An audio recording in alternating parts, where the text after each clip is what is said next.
All right, everybody, welcome back to another exciting episode of the one and only, the original Crash Course Podcast. Hey, I hope everybody got to catch some of the exciting show from last week. Well, I don't know, maybe exciting isn't quite the word to use, but I thought it was informative and enlightening, and we got to discuss quite a bit of industry parameters and principles and things of that nature there. And I'm talking about our last episode, where we were able to have the owner of V&J Auto Body come by. All right, and that was Chandler Rowan. He was nice enough to donate some of his precious time to us. And I think we had a good show. If you didn't see it, please go check it out. I think it's probably going to be up on YouTube. All right, I know we have a terrific YouTube channel. I talk about that a lot here. Hey, if you're a YouTuber or you like YouTube, get over there and hit the subscribe button, all right, and start staying in touch with us. There's going to be a lot of exciting stuff coming down the pike in 2025. We're working on a new contract with V&J Auto Body. We're hoping that all comes together soon, because we're going to be able to do a lot. It's going to be big. All right, I think it's gonna be real big. I think we're gonna have some new, some exciting stuff. All right, there's some new ideas that I floated out there. I think I actually floated out during the episode with Chandler. All right, prior to the episode starting, I talked about perhaps relaunching the question of the day. All right, we're going to talk to the fine folks at Barone Media Solutions and see if we can work on that. All right, I think we could do it. I think we're probably going to have to do it in email format, where I'll throw the question out there, and then you folks can email me, and we'll see who gets the right answer. And then we'll work on some primos. We did that over at the radio show, and it was a big success. All right, we were averaging quite a bit of phone calls into the studio during the show. I think the folks had a lot of fun with that. I had a lot of fun with it. I thought it was great, especially when we discussed the history of racing on Long Island. That was really cool. I mean, even for me, and I grew up here on Long Island. I grew up right over by Islip Speedway, and I was even enlightened. And I think the highlight of that was we actually had a gentleman call in who actually had raced at Islip Speedway. I believe it was in 1969. Don't quote me on that.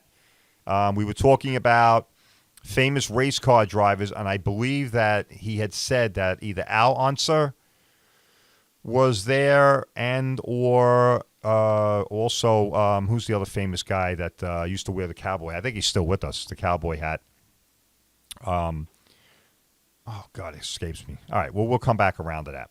But it was cool, right? Because this guy just calls in out of the blue and says, "Hey, you know what? I actually raced there in the 1960s, and I raced with I believe it was Al Unser." Al Unser. Apparently, Islip Speedway was a big deal. I had no idea. I was a kid growing up there. When we became teenagers, some of my friends would actually, they used to have a thing there on Sunday afternoons, I believe it was. It was called Race What You Bring. You would actually bring your car there and race. It was amazing. I mean, some guys got carried away and smacked it up, and, God knows what happened to that, right? Nobody probably had any insurance on the damn car for that. So it was pretty funny to see. But it was a lot of fun, and that's the kind of thing I kind of want to do here again. So, we're trying to get that. We're trying to onboard that whole thing. Like I said, I think it's probably going to be best served in an email format. Obviously, you can't call in here to me. I'd love if you could, but I don't think that's really what works too well with a podcast. I think it's pretty much microphone, headphones. You're talking to this thing, and I get recorded, and then you find folks out there listen to me at your leisure. All right, so but I get it. That's that's the way of the future. That's the new media, and I see it. Believe me, I see it. I haven't been on the radio for 2.5 years. I definitely get it. This podcast thing, it's the new age media, and I think it's fantastic. I mean, even for myself, I'm on Instagram a lot. I'm also on we used to be on Anchor and Spotify, right? So I was over at Spotify, and I thought it was so cool because you'll find something you're interested in, right? Like this, like Crash Course, and you can just listen to me whenever you want, right? Instead of radio, you got to be, damn it, that guy's on at 2 o'clock. Shit, I'm not going to be available. I'm going to be in a meeting, or I'm going to be on vacation, or I'm not going to be, near radio. So how cool is this, right? With this technology, the ability to have a show that the folks can listen to, right, whenever they want. And if you get bored with it, I heard enough of this guy. I heard enough of his crap today. All right. And you move on, right? You turn it off, right? And maybe you come back to it. Maybe you don't. But it's there when you need it or when you want it, right? Whereas radio, it's, bam, 3 o'clock, that show's on. You missed it? Tough shit. Too bad.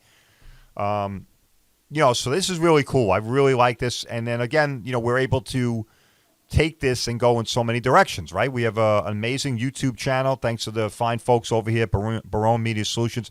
Hey, I can't tell you enough about Barone Media Solutions too, all right?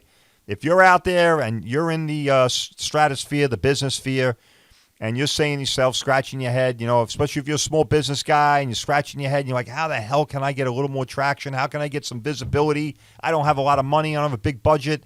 I'm not J.D. Diamond. I'm not Goldman Sachs. I'm not, this, that, and the other, Wall Street 500. You got to dial these guys up. Barone Media Solutions.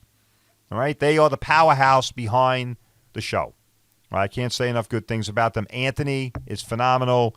He's a great person and great businessman, and he's going to be able to hook you up, and he's not going to take all your money, but he's going to be able to help you out really good and do a lot of good things for you and your business and help you get to that next level, right? And that's where we all want to do, right? We all want to get to that next level.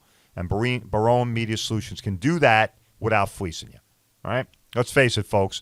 Everybody with a camera and a microphone, all right, and some lights is an expert. Not true. Right, you heard me talk about that here on Crash Course with the body shop industry. It's the same damn thing with this industry. Trust me. All right? Believe me, I've been in different places before I had the good opportunity to run into fine folks here at Barone Media Solutions, and not good. All right? They take your money very good. They're very effective at taking your money. Okay? Not very good at helping you out and being able to deliver on the promises that they make, all right? But these people can. Give them a call. Look them up, baronemediasolutions.com.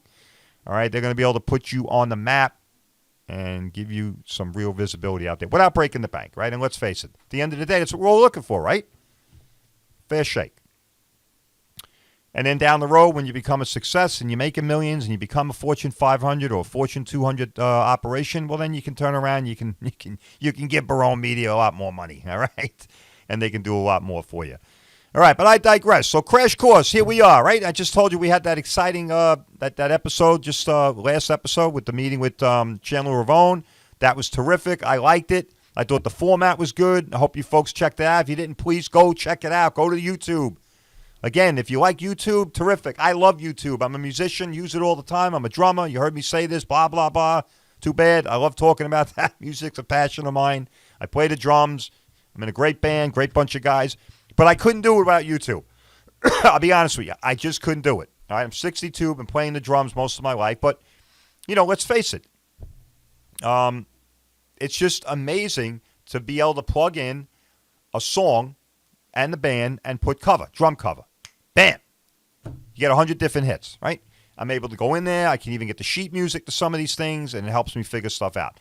Phenomenal thing, and that's another way that technology is really leveling the playing field for everybody, right? Being able to help people out. And that's why we want you to go to our YouTube channel, because we're helping the folks out, right? That's what we do here, a Crash Course. We're always looking out for the folks. And you know the mantra, if you've been following me now, we always like to say we're giving you knowledge and information you need and can use and advice you can trust. Folks, I don't know how else to tell you that's how important that is today. All right? A lot of different information out there, guys. All right? A lot of different information. And even with this industry, right? I talk about auto body. I talk about insurance. All right? I talk about, how to deal with the insurance company, how to make sure you're not getting, stroked, and the auto body industry, what to watch out for, what the difference between a good shop and a bad shop. And, of course, the only shop you need to focus on is what? V&J Auto Body. Right? They are our amazing sponsor. And V&J Auto Body, in full disclosure, I work there. I'm a writer there. All right? I'm a licensed adjuster. But V&J Auto Body, you can't say enough about these guys, all right? They have positioned this body shop, all right, to be an industry leader in the 21st century. And as a consumer, as one of the folks, you should be very concerned about that. All right? There's a reason why there's 1,000 shops everywhere on Long Island, all right? Especially in Suffolk County. Forget Nassau and everything. But in Suffolk County, there's a reason why there's so many shops, guys. because they ain't all fixing the cars the right way. Now, I know there might be some body shop guys that are probably throwing shit at the screen right now or flipping me the bird. Fuck this guy now. Hey, tough shit. All right, we tell it like it is here, Crash Course. I always have. That's why I tell you, I give you knowledge and information you need and can use, and advice you can trust, and it's unfiltered and unbiased, but it's good advice. All right? And you know the old adage, the truth hurts, right? And all that other bullshit. Well, however you want to look at it, such is life, okay? And such are the facts when it comes to the collision industry. And the facts are, again, we tell it like it is here, Crash Course, all right? We don't mince words. The facts are, a lot of the body shops that are existing today simply have no business being in business anymore. Tough, I said it, all right? I'm not whitewashing the industry. I'm not saying that, it's three guys and that's it. No, I'm just simply saying that this is the 21st century, folks. Come on, look at your car. Look at your truck. Look at what you're driving. You own an electric vehicle, right? You've heard me talk about this. The technology packages on these cars is really something to behold, right? And it's getting more technical every year, right? There's more technology being introduced to these cars every year. And forget it. And then we can even talk about the materials, right? You've heard me talk about this. I had a whole show dedicated to this. The materials that are in these cars. Listen, when I started in this industry in 86, you had steel, all right? Chrome bumpers, all right? You probably find that in the Smithsonian now, all right, as a museum piece. We had chrome bumpers. We had steel cars, all right, and some plastic. That's it. That's all it was. All right? You write a bumper on a car in 1986, bumper. You write a bumper in 2025, and it's 14 lines. Okay? I'm talking about writing the estimate. So that's where we are. Okay? That's where we are. That's where we're at. And that's, in a lot of ways, that's good.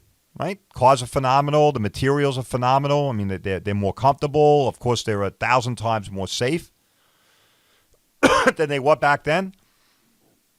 But, and it's a big but. There's always a but, right? There's always a but. I just watched the Kevin Costner movie, Draft Day. Oh, my God. I love that movie. You ever see that movie? Check it out. Draft Day. It's phenomenal. It's a movie on Draft Day, in the NFL.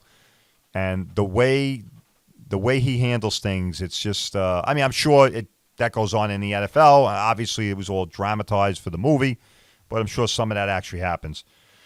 But, in the movie, he makes a point that today is today, right? The future is happening now, not tomorrow, right? Everybody says, well, it's in the future. The future is actually now, folks. Think about it. Because when you go to bed and wake up tomorrow, right, tomorrow is then today. And today is already in the past. Now, I'm going to start sounding like some philosopher out of some Ivy League school here. But, I mean, it really is true. All right, so this is where we find ourselves, right, as a society. And when it comes, and with technology, right, you have all this artificial intelligence. I'm going to hit on that in a little bit. Artificial intelligence. It's all over this. It's all over the insurance industry already. All right? It's definitely permeating throughout the estimating process. Right? And I'm going to let you know how that's going to affect you. And again, I know this is shit that people don't like to think about. Nobody wants to talk about it. Right? You're not at a barbecue with your friends or your family, and and you're popping a cold one. Hey, Joe, man, how about that insurance policy? You took a look at that? I just got mine in the mail yesterday. Nobody's doing that, man. They're never doing that. In fact, I remember when I worked the desk, and when we went to claim school when I was in State Farm, they sent us into some damn school out in corporate out there in Bloomington, Illinois, and it was actually a school. And you had to pass a test every day. It was a nightmare, actually. I don't know how the hell I got through it. But anyway, I remember they always emphasize, you need to let you need to always, emphasize to the customer that reading their policy is their responsibility. We used to laugh at that. Who was reading that, right? I mean, I guess if you got insomnia in the 3rd degree, maybe you're going to open that up and read it. I don't know. And then the people that read it, they don't even understand. You ever read an insurance policy? It's written like some legal document. You need to be a legal brain trust or something. Because a lot of parts of that shit, that policy, they give you stuff in one area, they take it away in another, then they give it back again. I just always found that comical. I really did. But typical insurance, right? Typical insurance company. Well, you really need to read the policy. Great, I did, jackass, and guess what? I don't understand what the hell it said anyway. I mean, but at any rate, we find ourselves in a highly technical society, right? And a lot of that technology has now caught up with the auto industry, right? For the last 10 years, it's been happening. All this accident avoidance shit and all this other crap, right? It's all great until it breaks, right? And then when it breaks, where do I do? Where do I go? What do I do? And and who am I supposed to trust? And that's why here at Crash Course, I can't emphasize enough. You need to understand who the hell is fixing your car, folks. I mean, you just take your car and drive it into some guy because Uncle Louie or your best friend told you that his uncle's pal owns a body shop and behind the slaughterhouses down there in South Jersey, but he's been fixing cars for 40 years. Yeah, you take a look at the place. All right, 40 years ago that might have been state of the art. Today, that's a scary place. All right. Now, and I don't want to hear the bullshit. Well, I leased the car. I don't give a shit. Blah blah blah. Yeah, terrific. You leased the car, no problem. You got to drive the car, don't you? Right? Who's driving the car? The dealer or you? You're in the damn car every day. You put your family in there. You got kids. You put your wife in there. I don't know. Some people probably like, well, I put my wife in there on purpose.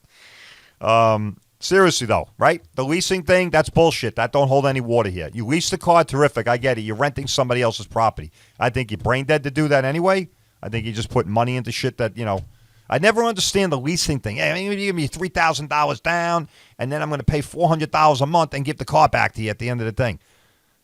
I don't know. I can't get my head. I guess I'm a dinosaur anyway. I know I'm a prehistoric relic sometimes. I guess it shines through. But I don't get it. I always own my cars. I never leased anything. And listen, I know, again, people are going to be screaming at me, this guy's a jackass. You own the car, then when it starts to go bad, you got to pay for it. That's true. That is true. But in the end, it is still an asset. A depreciating asset, I will tell you that. It is. It absolutely is. But it's still an asset. All right? If you do the right thing and take care of it, believe it or not, you can flip that thing for money or trade it in against something else. You lease something, you got nothing. All right? Another thing, folks, here we go. Wake up. Hello. Here comes a little tidbit. Remember, the nice thing about Crash Course is it's fun, it's informative, and it don't cost anything. You get all of this for nothing here at Crash Course.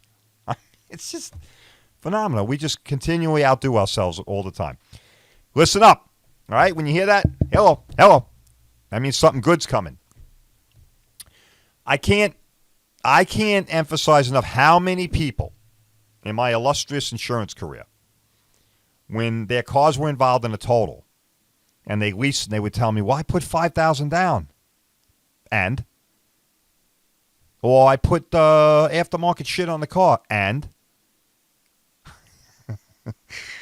All right? I'm being funny here. I mean, but when I would talk to these people about settling their claim, folks, you don't get that back. Bye. You know the noise the toilet makes when you're flushing it? See ya. And so it would be phenomenal how many people just couldn't get their head around it. I don't understand. What is there not to understand? You don't own the property. You're renting their car. Okay, lease is a fancy word for renting in my book. All right? We break everything down. We boil it right down to its most common denominator here on Crash Course. All right, you're renting, folks. Hello. You're renting somebody else's property for 2 years, 3 years, whatever the hell it is. All right? And you take all the liability, too. You have to insure it, load it up with insurance, right? Collision, comp, glass, the whole thing, pile it all in there. It's all on you. And you're putting money down. Bang, bam, bam. I know some people yelling, I don't put any money down. All right, terrific. Good for you. Wonderful. You figured the whole system out, right? You're also paying a hell of a lot more money. Don't give me no bullshit about it. I don't really pay that much. Bullshit. You ain't putting money down today to lease something, you're paying a lot of money. All right? Point here is that money is gone. You run down the road and you total that car, that money you just left at the dealer, right out the window. Okay? You got nothing. And you get nothing because I deal with the leasing agent or the leasing company or the manufacturer itself, right? If you leased it right through one of the manufacturers, right? You never see anything. Bye-bye. Now you're standing there on the corner with nothing, with your thumb out. No car, no money. And now you got another car. Just go down and lease another car. Terrific. Good for you, man. Go right down there and lease another car. All right? But you need to understand, the point I brought this up is because anything that you put into that car, you're not getting... people lease cars and they put this aftermarket shit on it. I'm like, yeah, and? Well, what happens with that? Nothing. Nothing happens with it. You want to take it off? You got the original wheels. You got the original, interior. You got the original motor. I don't know. Okay, that's not a good answer. All right. I think the reason why I went off on a tangent on that is because when I talk about when I mention why it's so important to know who's repairing your car and why your car's being repaired the way it is and where, I think that's very important. And when people hit you with the lease thing, it's like, yeah, okay, I get it. You're renting somebody's property, this and that. But you're still responsible for it, and you're still driving it. You're still driving the car, right? You're in it, nobody else. So you want to bring it to Tricky Dick's, all right? Good luck, man. Good luck. Instead, where you're going to bring it is the V&J Auto Body, okay? Now, listen, you can go to CollisionServiceNetwork.com. We're still up there, CollisionServiceNetwork.com. Amazing place to be. Phenomenal, reams of information, stuff I don't even have time to touch on. Great stuff, terrific stuff there. You can also see a bio of little old me and a video. But seriously, folks, you can go over there and you can find some other shops, on there that are bar none terrific shops. All right, but at the end of the day, V&J Auto Body, okay, I would argue V&J, and we talked to Chandler about this, all right, from the owner of V&J last episode. V&J Auto Body is probably, if not one of the most certified shops out there, right? Especially in Suffolk County, right? And by certified, I mean that V&J Auto Body is recognized by almost every major vehicle manufacturer out there. All right, that means they have given their stamp of approval. They have sent their personnel down to the shop. Folks, these guys come down to the shop and inspect it, and they make sure that you have the minimum equipment, the minimum amount of training and business process. All this shit goes into this. They don't just, you don't just pay money. Here you go, you get the certificates coming. It'll be in the mail in 3 days. No, they send guys down. And they do an audit every year. They audit the shop. Come down to a physical inspection. Make sure that we're still on par. Make sure that we're maintaining the equipment that's necessary to return their cars to a pre-loss condition. Now, I don't know about you, but that means something to me. All right? That's important to me. All right? If I'm going to a bank and I'm thinking about putting a lot of money in there, do I want to put money into a bank that I know that's been robbed half a dozen times every month? Right? Or they fired 3 people in the last year for lifting money out of the teller boxes? I mean, something's going on there, folks, right? I don't think they got a really strong personnel department, okay? They're not really weeding out the people, okay? And I don't know what their security apparatus is either. So you're probably not going to do business there, right? You're not going to leave your money there. It's getting robbed half a dozen times a year. They're hiring people that are stealing and shit. I'm not going there. I don't know about you, And don't rely on the FDIC either. I don't want to hear that, okay? That's not a guarantee. It's guaranteed by nothing. And it's the same thing with a car. Should be the same thing with the car, right? Look, I know for me, with my mechanical stuff, for years I always bought my cars to a local mechanic that I knew. Ed's Exxon. I still know the guy. Ed's Exxon up in Brentwood on, where was he? Islip Avenue and Saxon, right by the Parkway there. Phenomenal work. Phenomenal job. Reasonably priced. Great job. Great guys. Can always rely on them. My family was getting their cars fixed there. And that's what we talk about that, right? We talk about how the auto body industry and the repair industry, they actually parallel each other, right? Check it out, don't they? They parallel each other, right? You get body work, but the car gets smacked up in the suspension and ends up having to go over to the repair guy in the mechanical side, right? Or some shops like V&J, we have the capability of doing that in-house. Some of the stuff gets a little technical. Remember what I said, technical? So we have to sublet it out. But the majority of the work is done in-house, folks. in-house, all right? But they parallel each other. But the big difference is what? If you own a car or a truck or anything with four wheels, an engine, and a transmission, sooner or later you're going to what? A mechanic. I don't give a shit. Even if you think you're going to drive that thing into the ground. All right? Eventually you're going to end up in a mechanic. Not with the body, right? Not with the body. The body shop industry is what? As needed. Mechanical is need to. Body shop is as needed. And even when it's as needed, we know it doesn't get done because we've seen it, right? We've seen people going down the road. I remember the old days. You'd see a truck going down the road. The front of the car's pointing to the left, right? Check it out. And the back's like dragging. Guy never bothered to pull the frame. Today you'll see duct tape, right? Everybody's got all this shit duct taped up. Or, you could see the guy that got railed in the ass. He's driving around with, with rust and rot. He probably got paid like 2 years ago and he didn't use the money. So, and I get it. That's an issue, right? That's a drawback in the auto body industry. And we're trying to overcome that. And we're trying to affect that overcoming here at Crash Course by explaining to people that they need to have they need to be more invested in that. Just like we're invested on the mechanical side, you need to be more invested in the body shop side, folks, especially today. Right? I talked about the leasing thing, but I really feel strongly that I don't have any. I'm gonna look into this too. I promise. Next episode, I'll have some statistics. But after COVID, I talked about this on the radio. After COVID, we saw a paradigm shift. And when you hear the word paradigm, it's a fancy word, right? Paradigm. Woo! That guy must have went to, the Wharton School of Business. No, I didn't. I went to the Dowling School of Business. That's now out of business. All right? I got an MBA there, but supposedly it's good. It's still recognized and credentialed. And anyway, at any rate, you hear the word paradigm. What that simply means is that whatever was the norm, whatever was the status quo, all right, that's all been disrupted.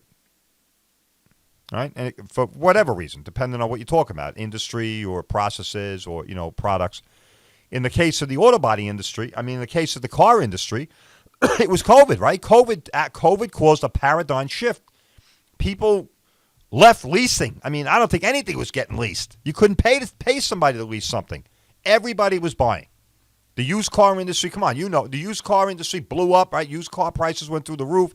The guys were showing up with bags of money at your house. Come on, let me have your car. I got to sell something. All right, they wanted people to hand in their shit and stuff like that. So, and I thought that was phenomenal. I thought that was great. I think it's great for the auto body industry, right? I still feel strongly that is. Now, I know some of that has been clawed back. I know the leasing industry has made a bit of a recovery. I don't think it's ever going to be where it was. I think a lot of people are still buying their cars. And that's great. I think that's good for the auto industry. I thought it was good for the auto body industry as well. All right? I think leasing is destructive. It doesn't do any good. I don't even know how the damn manufacturers make any money. I really don't. That shit's got to be hitting critical mass, right? Just drive down the road. It's getting to be as bad as a body shop, at least here in Suffolk County, Long Island. You drive around, there's a used car guy everywhere. Mint motors, 100% motors, no credit, bad credit. We get your credit. Big son, right? Come on in, I'll get your car. They're all over the place. And why do you think that is? Because of leasing. The car gets turned back in. If they can't sell it, they auction it off. Well, guess who buys the auction car? A used car guy. So the COVID thing was great, right? It had everybody put the brakes on. They're like, oh, holy shit, I don't want to get caught holding the bag again for that. All right, and then lease prices went through the freaking roof. All right, I heard people that were leasing something for $400 or $500. They go back to lease the same damn thing. The next thing you know, it's $600, $700, $800, $1,000 a month. People buying their cars. That's terrific. Great. Awesome. Right? Well, guess what? Now what? Now you have a stake in your car. You're not handing the car back. You're not renting it. It's yours. It's your car. Now you're going to give a shit, right? Yeah. I know I am. I know that's how I feel about my Ford Explorer. You've heard me talk about that, the old Ford Explorer, which I haven't seen in a month. It's been over at Ford. The turbo finally went, and the timing chain was getting ready to go. So that's they tell me it's being replaced, although I haven't seen my car in a month. Maybe they auctioned it off. I don't know. For all the hell I know.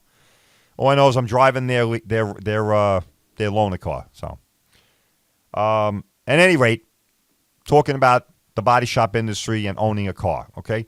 You're now personally invested in that, folks, so you need to be involved in the process. Okay? Come on, let's wake up here.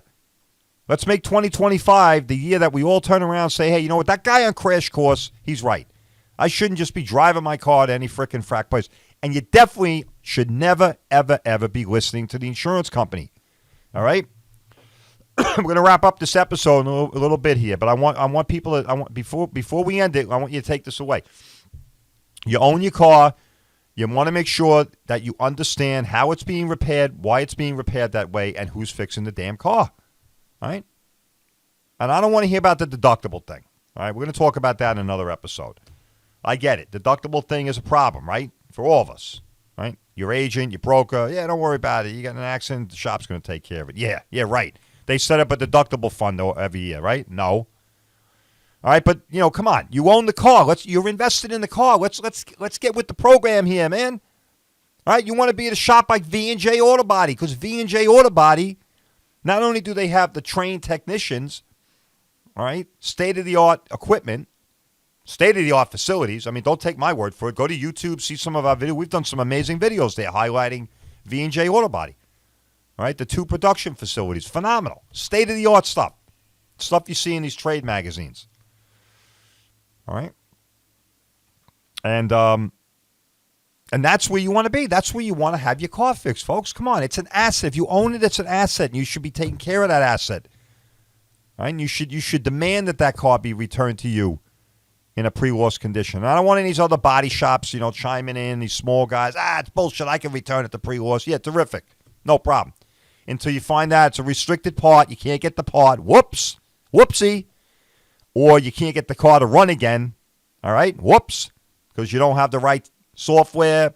You don't have the right subscriptions to access the manufacturer's databases. A lot of shit, folks. All right? You got to be careful. That's all I'm saying here. All right? You got to be careful. You get in an accident, and everybody wants to fix your car. Okay? Everybody wants to fix your car. And you know who wants to fix your car the most? The insurance company. That's right. We're going to end up here on this note. Insurance company. The insurance company all of a sudden is your best friend and your best advocate when you get in an accident. That's right. And they'll tell you that. Ask them. Ask them. They'll tell you. They'll tell you they're your best friend. Right? They're going to tell you where to take your car and who's going to fix it. Okay? The only problem is they're not. Okay? And I've spoken about this at nauseam, and I'm going to continue to, because I really think that this needs to be driven home over and over and over and over again until people start to wake up and figure out that what we've been saying here, all right, counts for something. Folks, the insurance guys, they're in the insurance business. They're not in the collision business. I don't give a shit what kind of bullshit they hand you when you're on the phone. They're not. The shops they tell you to go to are shops that agree to their repair criteria, whatever the hell that is. It's not meant for you. The programs are designed to save the insurance companies money. And a body shop that's either too lazy or too stupid or too broke to promote themselves, to grow their business, to position their shop for the future, to market their brand, that they have to rely on an insurance company to send them customers, that's not a place you want to be. Again, I don't give a shit if some body shops are out there and they're listening to this. Tough. We tell it the way it is here, and that's the way it is. That's the way it is, okay? I started in this business, folks. It was illegal by regulation in the state of New York for an insurance company to try and refer an insured to a shop. And if you had to do it, it was a process. Believe me, I worked the desk. It was a form you had to fill out. You had to give at least 3 shops. They had to be within the geographical area of the insured or the claimant. A copy had to go in the file. One had to go to New York State. It was a whole load of shit. It was such a faux pas. Now all of a sudden, fast forward, and woo, it's a free-for-all. And the insurance company, we love telling people where to go. Not back then. If they had to do it, it was a drag. They were afraid to do it. We really don't want to do it. We really don't want to get involved. That's not really something we do. We're not really allowed to talk about it. Blah, blah, blah, blah, blah. Now all of a sudden they talk about it all the time. They talk about it so much that they give you bullshit and propaganda that they read off a script. And it's a story and a half, and a lot of it is misleading. All right? Folks, they come into my shop. They're on the phone with the insurance company. I've already told them they want to stay here and have their car fixed here, and they'll continue with the script, telling them that, we have Joe Blow's Auto right down the road, blah, blah, blah. And I get back on the phone. I'm sorry, what part of they're getting the car fixed here did you not understand? Okay? It's all unethical. And it goes directly, directly contravening the Reg 64. All right, now, you've heard me talk about that. Reg 64 is the controlling entity here in New York State. But they don't care. They don't care because what they're doing is they're hoping that your ignorance, okay, and remember what I said, ignorance is not bliss in the insurance industry, nor the body shop, for that matter. God knows the body shop side, too. Ignorance is not bliss. It might be bliss in love or sex or some other thing, but it ain't happening here. All right? Trust me. You do not want to be ignorant when you're dealing with the insurance company. They win, you lose. But you listen to Crash Course, and you're going to be the smartest person in the room, right? All my listeners are the smartest people, right? All my listeners know what the deal is. And so, the insurance guys are not your friend, and that's okay. They're running a business. Their business is insurance. It's not collision. So when you get in an accident, if you feel you have to call them first, so we always say call Collision Service Network first, right? In this case here, we're going to tell you call V&J. Call V&J Auto Body, right? Our claim service representatives are as good or better than anybody in the insurance industry, okay? Our girls, Donna and Jackie, are phenomenal, all right? These women speak insurance. They speak New York State Reg 64. They are your advocate. You're not going to get that in most other shops, folks, okay? So you should pick up the phone. You call V&J, or don't call the insurance. You call the insurance company, no problem. You need to say no. That's it. And remember this. I'm going to wrap things up right now. There is nowhere in the auto personal policy, your personal auto policy from any insurance company. I don't mean to be pointing. I hate people that point. I don't know why I'm pointing. All right, that states that you must comply with the insurance company. It's all baloney or bullshit. Okay? I don't know how else to spell that out. There is nothing in your policy that compels you to cooperate with them there. In fact, you should not be cooperating. I mean, you have to, you cooperate with them with respect to the investigation, liability determination, them trying to secure their subro, when they want to subrogate to try and recover monies. You have to cooperate with them, and that's fine. You absolutely have to, and you should. But now when it comes to getting your car fixed, okay? So I want to end on that. Remember this. If you call the insurance company, they're going to read a script, and they're going to make it seem like, and they do, folks. I'm not exaggerating here. I'm not saying this to be dramatic or trying to score any brownie points with the podcast here. All right, I'm simply. Remember what I said. What am I doing? I give you advice you could trust. Right. This is advice and knowledge and information you need and can use. I'm doing that right now, folks. Stop it. Stop it. Stop listening to the insurance guys. They are not looking out. They're looking out for you, and that's okay. They're running a business. They want to look out for them. Don't help them. There's enough ignorance out there that you don't need to be one of them. All right? You simply say to them, I'm good. I don't want to hear what you have to say. I know my rights. I know what the expectations are, and I'm real happy with knowing that I'm taking my car to V&J Auto Body. That's all you need to say. And at that point, according to Reg 64, they need to shut the conversation down. If they don't, simply say to them, listen, I'm not comfortable with this conversation. I've already told you where I'm having my car fixed.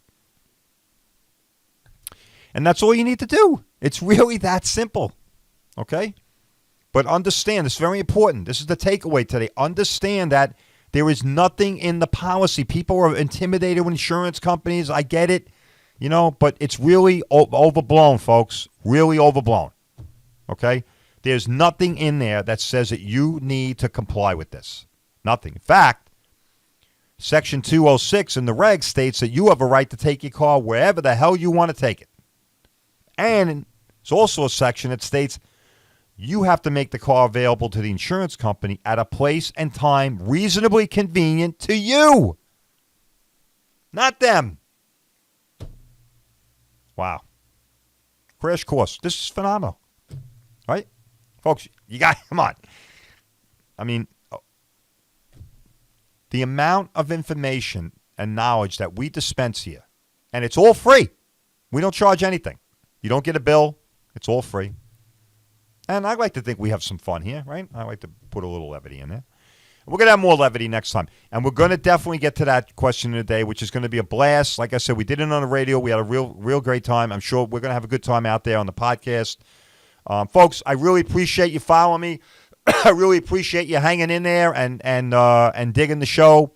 Our YouTube channel continues to grow. Thank you very much. I can't say enough about that. We're on Instagram. Please go over to Instagram. Hit us up. Follow us over there. I don't think we're on Spotify anymore. Anchor. We did get posted up on. We are active on X. All right. So if X is your thing, go check us out over there too. All right. We're up at X. All right. And like I said, going into 25 here, we're looking at some other stuff. Right. We're looking at Apple Podcasts. We're looking at bringing the question of the day back. We're thinking of maybe Truth Social, maybe, digging in over there as well. All right, and a couple other social media venues. All right, but I'm really, really psyched about the question today because it lets people interact with us. And I think we're going to be able to do that. I think it's going to be like an email format. I'll give out the question today, and then you email me. And then, I'll pick a few people that had it right, and we'll send what we do. We like to give little gift cards, right? 7-Eleven, Dunkin' Donuts, maybe send a $10 gift card, some swag, and, of course, some business cards for V&J Auto Body. All right, guys, I appreciate it. Appreciate everybody hanging in there. Crash course. Remember, we're looking out for the folks, giving you knowledge and information you need and can use, advice you can trust. All right, keep it real, and just say no to the insurance guys.